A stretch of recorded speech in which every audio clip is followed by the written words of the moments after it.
Shalom y bienvenidos a Vía Hafta Yisrael, una frase hebrea que significa amarás a Israel. Esperamos que se queden con nosotros, ya que nuestro maestro, el Dr. Baruch, nos compartirá una enseñanza expositiva de la Biblia. El Dr. Baruch es profesor titular del Instituto Sera Abraham, con sede en Israel. Aunque todos los cursos en el instituto se imparten en hebreo, el Dr. Baruch se complace en compartir esta enseñanza en inglés con doblaje al español. Para más información, visítenos en amarasaisrael.org o descargue nuestra aplicación móvil Mi Estudio Bíblico. Aquí está Baruch y la lección de hoy. En la mayor parte, a lo largo del libro de Isaías, podemos notar que Dios no está complacido con su pueblo. Y la razón de esto es simplemente que el pueblo de Israel, principalmente Judá y Jerusalén, no están comprometidos con los planes de Dios. No quieren oír al profeta, no están interesados en un liderazgo piadoso y no están interesados en llevar a cabo las cosas que Dios les ha instruido a hacer. Debido a esto, se avecina un castigo.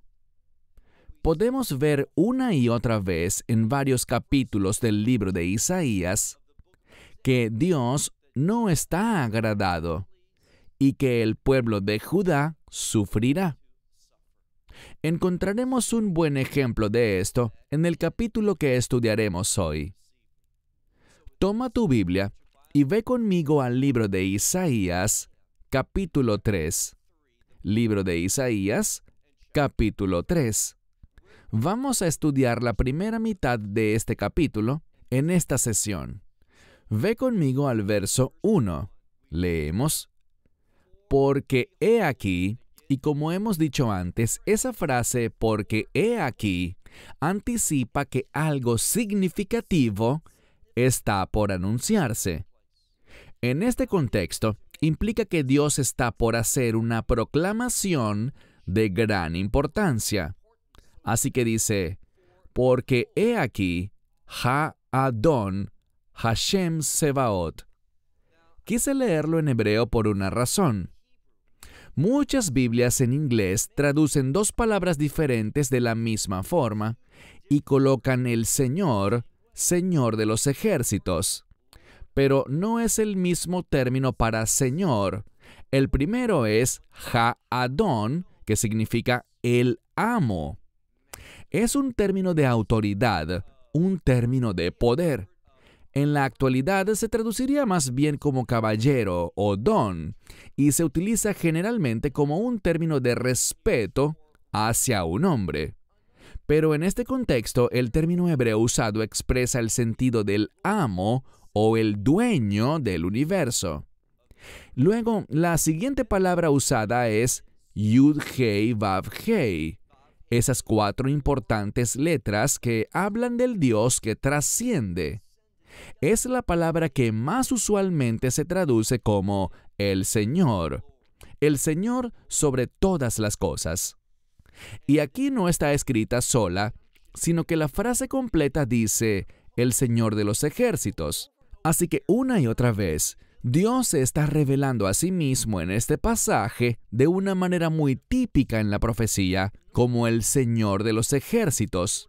Y normalmente cuando nos topamos con esta expresión, es un vaticinio de un juicio que está por venir. Una vez más, no puedo enfatizar lo suficiente que Hashem, Pshut Hulou, Merutzei Im Ha'am, simplemente que Dios no está complacido con su pueblo. Él no encuentra nada satisfactorio, ni en su conducta, ni en sus pensamientos. Y una vez más, por esta causa, se producirá un resultado. Mira de nuevo el verso 1. Porque he aquí el amo, el Señor de los ejércitos, y nos habla de lo que Él hará.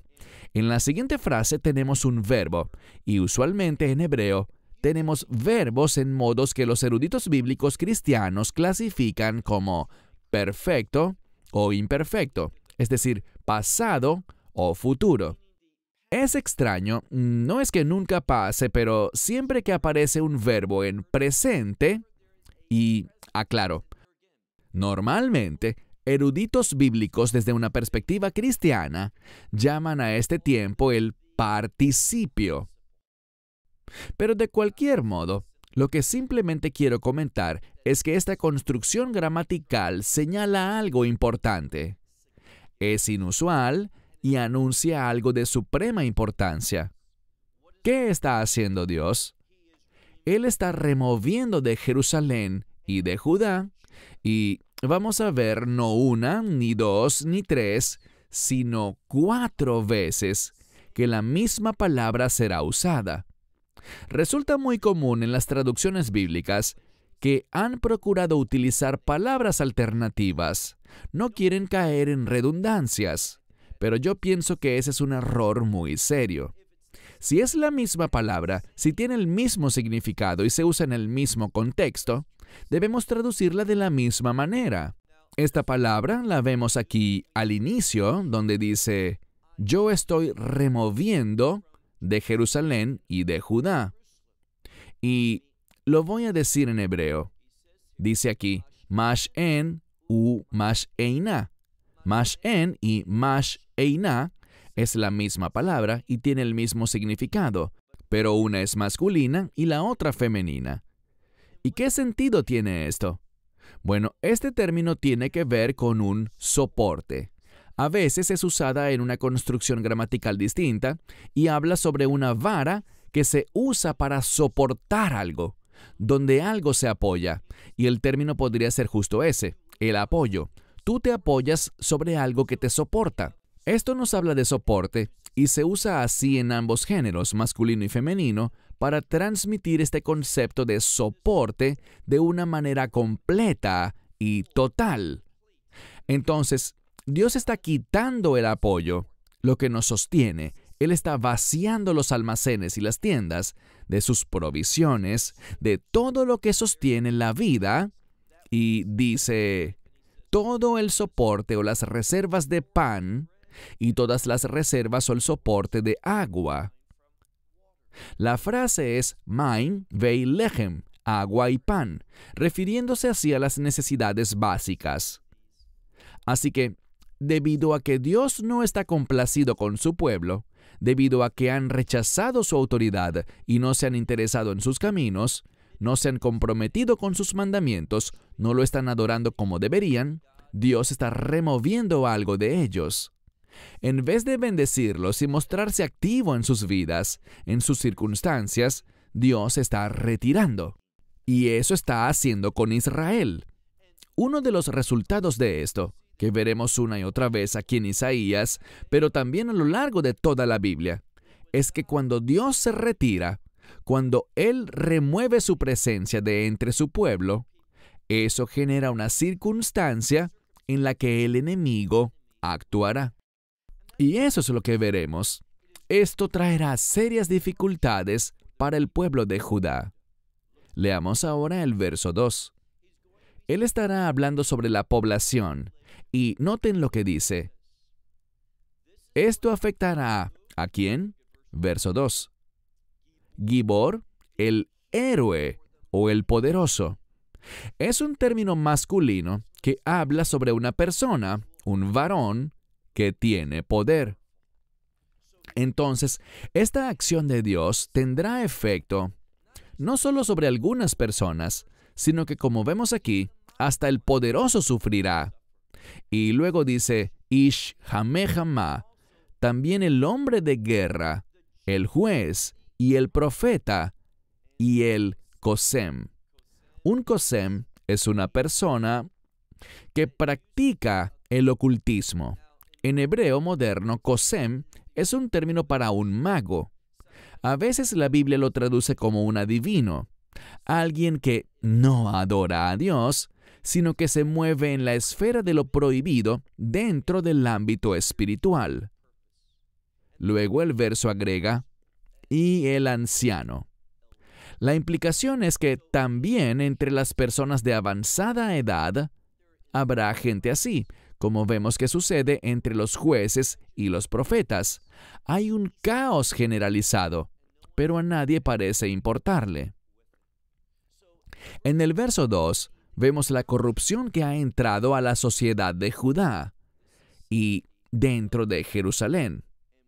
Pasemos al verso 3. En el verso 3 estaremos hablando del liderazgo. Cuando la gente no se compromete con los planes de Dios, cuando no camina en la instrucción de la palabra de Dios, veremos que cuando Dios se remueve a sí mismo, el liderazgo piadoso se esfumará. Y debido a que solo por un momento, como vemos aquí, regresando al verso 2, el héroe, el hombre de guerra, el juez, el profeta y el anciano, todos estos roles están bien. ¿Cuál es el problemático? El adivino que está allí, el que practica el ocultismo. Al meterse en este grupo, se generarán problemas con el liderazgo. Y eso es lo que vemos en el verso 3. Dice, Zar Hamishim, el capitán de 50, también Nasu Fanim. Nasu significa levantar el rostro, y el rostro es la presencia. Hacer que alguien preste atención o note la presencia de alguien, específicamente personas que son muy honorables. La gente levanta su rostro, les prestan atención, los reconocen. Dice el verso 3, el capitán de 50, también el honorable, el consejero, el sabio, y después tenemos un término para un trabajador de gran habilidad. Entendamos algo. De vuelta en aquella época, y debería ser igual en toda época, un trabajador habilidoso, capaz de producir y construir cosas, era un gran activo para la sociedad, para la cultura, para la comunidad. Vemos que estas personas son mencionadas como líderes, gente de carácter y cualidades importantes. Pero fíjense lo que pasa. Dice al final, U Nevon Lahash. ¿Qué es un Nevon Lahash? Se trata de alguien que es hábil para los encantamientos. Entonces vemos por un lado Kosem y por el otro lado Nevon Lahash, dos términos que describen a practicantes de lo indebido, de cosas vinculadas al ocultismo, la idolatría y a prácticas espirituales prohibidas por la Torá. ¿Qué estamos viendo aquí? Estamos viendo un grupo de personas que aparentemente están bien, excepto porque hay apenas unos pocos elementos dentro de todo el grupo que no deberían estar allí. Pero están allí, y un poquitín, solo una pizca de arsénico, arruinaría una comida perfecta. Y cuando tenemos a personas que no están calificadas, personas que según la Torá están prohibidas, se trata de gente que deberíamos expulsar de la sociedad. Pero cuando les damos cabida dentro de la sociedad y les permitimos funcionar dentro de la sociedad, eso producirá un desastre. Pasemos al verso 4. El verso 4 se enfocará de una manera aún más definitiva en el liderazgo. Vemos aquí que en vez de ancianos, de gente experimentada, ¿qué observamos? Noten lo que dice el verso 4. Les pondré jóvenes, Naarim, juventud. Les pondré o estableceré jóvenes para que sean sus oficiales, o literalmente los oficiales de ellos. La construcción de los pronombres aquí demuestra con la gramática que Dios se ha separado a sí mismo de cualquier identificación con ellos. Ya no se refiere a ellos como mi pueblo, sino como ellos. Muy significativo. Dios de muchas maneras se está apartando, no solo retirando su presencia, sino que también lo recalca con su lenguaje. Se está distanciando a sí mismo de los hijos de Israel. En cambio de líderes piadosos que dirijan al pueblo, Él dice, y yo pondré, también puede significar permitiré o estableceré a jóvenes como sus gobernantes. Y para la siguiente palabra muchas Biblias colocan niños, chiquillos o muchachos, pero cuando lo analizamos en hebreo, es la palabra ta'alul, que en hebreo moderno define a un payaso o un bromista. alguien que no es serio. Usualmente describe a alguien que se comporta de una manera muy inmadura, y eso es lo que tendrán. Tendrán a jovencitos liderándolos que no solo son de corta edad, sino que además son extremadamente inmaduros. En ocasiones, un joven puede ser bastante competente, más competente quizás que alguien de mayor edad, pero este no es el caso. Se trata de colocar a gente joven en posiciones de liderazgo y de autoridad, pero que carecen de las calificaciones necesarias. Son muy inmaduros para el cargo. Y dice que estos son los líderes que gobernarán sobre ellos, sobre Judá. Verso 5. Y el pueblo es oprimido. Hemos hablado de un liderazgo inadecuado, y cuando esa es la realidad, ¿cuál es el resultado? La opresión. Entonces el pueblo está oprimido por sí mismo. Esto podríamos en realidad traducirlo así. El pueblo se está oprimiendo y además dice un hombre contra otro hombre y un hombre contra su vecino. Y la siguiente frase habla sobre el joven, que no muestra respeto ni honor alguno por el anciano. Siente desprecio y simplemente no reconoce a los ancianos como lo exige la Torá, brindándoles respeto y ofreciéndoles honor. No, él está muy distante de esa conducta y es muy insolente en cuanto a los ancianos. Él es frívolo frente a la persona honorable. ¿Qué nos dice aquí la Escritura?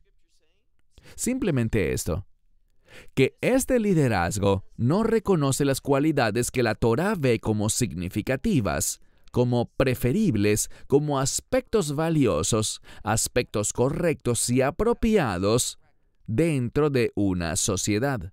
Entonces, está tomando los estándares que brinda la Torá para la sociedad y los está apartando para sustituirlos por algo muy distinto y que está en conflicto con la justicia de la ley. Muchas personas oyen esto y se estremecen. La justicia de la ley es un concepto del Nuevo Testamento. La justicia también se encuentra en toda la Torá, en todo el Antiguo Testamento, pero también en el Nuevo. Recuerden el texto: aquellos que no caminan en la carne, sino en el Espíritu, ellos cumplen la justicia de la ley. Entonces prestemos atención, pues lo que vemos aquí es exactamente lo opuesto. Verso 6. Fíjense, debido a un liderazgo inadecuado, debido a personas frívolas, inmaduras, que no están comprometidas, infantiles, burlonas, cuando se trata de cosas importantes dentro de la sociedad, ¿qué pasará? Esa sociedad caerá en picada y se convertirá en un caos. Ante esta realidad habrá un vacío de liderazgo correcto, y de eso habla el verso 6. Leámoslo. Porque un hombre tomará a su hermano de la casa de su padre. Por esta situación, en cada hogar habrá desesperación. Este pasaje nos está diciendo que cuando tenemos un liderazgo inadecuado en el gobierno, cuando no hay un liderazgo que se somete a los planes, la verdad, los mandamientos y la voluntad de Dios, ¿qué pasará? Eso afectará al hogar, a la familia. Aquí vemos a un individuo desesperado por la situación del liderazgo y le dice a su hermano lo siguiente: Simla laja, lo que significa tú tienes un simla, que es una prenda de vestir. Muchos conocen el término manto, como por ejemplo el de los profetas. Elías, Eliahu, tenía un manto que era una prenda que él vestía y la colocó sobre Elisha, Eliseo, quien fue su sucesor. Entonces, esta prenda, esta simla, es un instrumento o un símbolo de dominio y autoridad. Este sujeto tendría un manto, y su hermano le diría: tú tienes ese manto, por tanto, sé tú nuestro oficial. Es el término ketzim. En el mundo militar actual, se refiere a un oficial, alguien que tiene un rango de autoridad. Y dice, sé tú el oficial, la autoridad sobre nosotros. ¿Por qué? Noten la siguiente frase en el verso 6. Veja maksheila hazot. Proviene de un término para decir piedra de tropiezo, y simplemente se refiere a que la sociedad está en una debacle espiritual, económica y social. Las cosas no marchan bien, están tropezando. Ese término también puede significar ofensa. A la sociedad en Judá y en Jerusalén no le está yendo bien. Así que dice, tú, sé el oficial, toma responsabilidad, pon todo este desastre bajo tu mano. Verso 7. ¿Qué hará él? Vaisá, él levantará. Y la implicación aquí es que él va a protestar ante esto. Él no querrá esto, sino que, leamos, él levantará en aquel día una objeción, diciendo, yo no sof. Es un término para identificar a un paramédico. Cuando alguien se lesiona, llamamos pidiendo ayuda y un paramédico llega. En Israel generalmente llegará en una pequeña motocicleta, con un bolso y una caja en su bolso, y viene a ofrecer su ayuda para resolver un problema y brindar primeros auxilios. Pero éste dirá, no, yo no haré eso. No me elijan. Yo no resolveré este problema. Porque en mi casa, él dice, ustedes me están haciendo líder, pero en mi casa no hay pan y no hay manto. Ya no tengo ese manto en mi poder. No me elijan como un oficial, como un líder para el pueblo. Entonces, debido a que la situación es tan mala, nadie quiere ser ni siquiera candidato para el gobierno, por así decirlo. Nadie quiere alcanzar el liderazgo porque la situación es catastrófica. ¿Por qué? Una y otra vez, no debemos olvidarlo. Todo se debe a que Dios, el Señor Todopoderoso, se ha removido a sí mismo de la sociedad. Ellos están caminando solos, están tomando decisiones basadas en lo que ellos piensan que es correcto y no en la revelación de los mandamientos y la profecía de Dios. Pasemos al verso 8. Pues Jerusalén ha fallado o ha tropezado y Judá ha caído debido a su lengua. Esto tiene que ver con sus palabras y sus obras delante del Señor. ¿Cuáles son sus obras y acciones ante el Señor?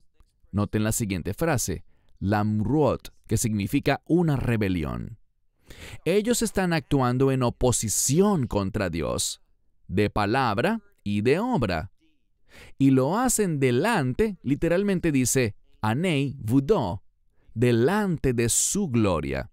La palabra delante aquí es literalmente el término anayam, pero aparece conjugado como anei vudó, los ojos delante, expresando que nuestro Dios glorioso puede verlo todo. Pero ellos están actuando en rebeldía, pronunciando palabras y acciones contra el Señor Dios Todopoderoso. Tanto así que noten lo que dice luego, verso 9. Su apariencia, su rostro responde, y tenemos el término para testimonio. Literalmente es la palabra para responder, pero en este contexto a veces una respuesta es una revelación, un testimonio. Y su apariencia, su comportamiento, delante de ellos, testifica en su contra, sobre su pecado, el cual es como el de Sodoma, declararon ellos. Lo que está diciendo es, nuestro pecado es como el de Sodoma, y lo están proclamando. Ellos disfrutan el pecar, no les da pena, no lo están ocultando. Pensemos por un momento en nuestra sociedad, tanto la de Israel como la de Europa o la de América. Vemos que el pecado de Sodoma está siendo celebrado y proclamado, y sienten orgullo por el pecado. Recuerdo que no hace mucho tiempo en la Casa Blanca, en una administración anterior, cuando la Corte Suprema afirmó, apoyó y sancionó el matrimonio del mismo sexo, ¿qué pasó? Bueno, el arco iris, esa imagen simbólica que habla del orgullo homosexual, al cual Dios califica como una abominación, la Casa Blanca reflejó esos colores del arco iris del orgullo gay. Esto es lo que vemos que está pasando aquí también, en Judá, que el pecado de Sodoma, ellos proclamaron, no lo negaron. ¿Y qué dice Dios? Dice, Oe, Linav Sham. ¡Ay, qué terrible! Una frase que implica una amenaza divina. Dios está advirtiendo y prometiendo. Usualmente esta palabra Oe significa que si no hay cambio alguno, ¿cuán terrible será esto? Pues será terrible y lo veremos en las próximas semanas. Terrible para Judá. Noten lo que anuncia la Escritura. ¡Ay de sus almas! Porque con mal les será pagado. Es un término para retribución, no para venganza. Dios no está actuando en venganza porque esto no es una acción que perjudique a Dios, sino que los perjudica a ellos mismos. Va en contra de los estándares de Dios, pero Dios no está diciendo, estoy ofendido y me vengaré. Lo que la Escritura está enfatizando, y claro que ese podría ser un resultado legítimo, pero lo que el texto está diciendo con este lenguaje es que si ustedes se comportan de esta manera, eso producirá un resultado. Esta conducta trae esta consecuencia. Es una retribución que simplemente es respuesta, una respuesta natural a este tipo de acciones. Y cuando la sociedad acepta esto, esa sociedad recibirá una retribución por su comportamiento y por su mentalidad. Pasemos ahora al verso 10. Díganle, y noten que Dios ciertamente marcará una diferencia entre distintos comportamientos. Él hará una distinción entre los tzadik y los rasha. Tzadik significa justos y es un término utilizado para señalar a los justos en general y también para contrastarlos con los impíos. Noten lo que dice el verso 10. Díganle al justo que le irá bien, porque el fruto de las obras, literalmente de sus obras, las obras del justo, el fruto de sus obras, comerá. Estamos hablando de retribución, es decir, si eres justo, eso producirá un resultado, pero si no eres justo, si eres un impío, mira el verso 11, dice, pero ay del impío, ¿por qué? Porque mal le irá. Entonces el malvado, ¿qué puede esperar? El mal. ¿Y qué es el mal? Lo contrario a la voluntad de Dios. Dios quiere bendecir y dar vida, pero esto es lo opuesto, es maldición y muerte. Porque ellos, y es la misma palabra de la que hablamos antes, una palabra de retribución. Él dice,